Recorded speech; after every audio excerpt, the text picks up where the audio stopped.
Hello అందరికీ, ముందుగా అయితే మీకు మీ కుటుంబ సభ్యులందరికీ కూడా వరలక్ష్మి వ్రతం శుభాకాంక్షలు అండి. ఈరోజైతే నేను వరలక్ష్మి వ్రతం చేసుకున్నాను. ఈ శ్రావణ మాసంలో అన్ని శుక్రవారాల్లో ఏ రోజైనా సరే మీరు వరలక్ష్మి వ్రతం చేసుకోవచ్చు.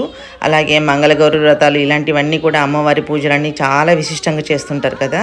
కాకపోతే శ్రావణ పౌర్ణమి ముందు వచ్చే శుక్రవారం నాడు వరలక్ష్మి వ్రతం రోజుగా భావిస్తారనమాట. ఆ రోజున ఎక్కువ మంది ఈ వరలక్ష్మి వ్రతం పూజ అయితే చేసుకుంటారు. శక్తికి తగ్గట్టుగా నైవేద్యాలు సమర్పించి అలాగే అమ్మవారికి చీర సారా పెట్టి ఆ రోజు పూజ అయిన తర్వాత మన ఇంటికి 5 మంది ముత్తైదులనైనా సరే పిలిచి వాళ్ళకి వాయనం ఇచ్చి వాళ్ళ ఆశీర్వాదం తీసుకుంటే చాలా మంచిదని అయితే విశిష్టంగా భావిస్తారు.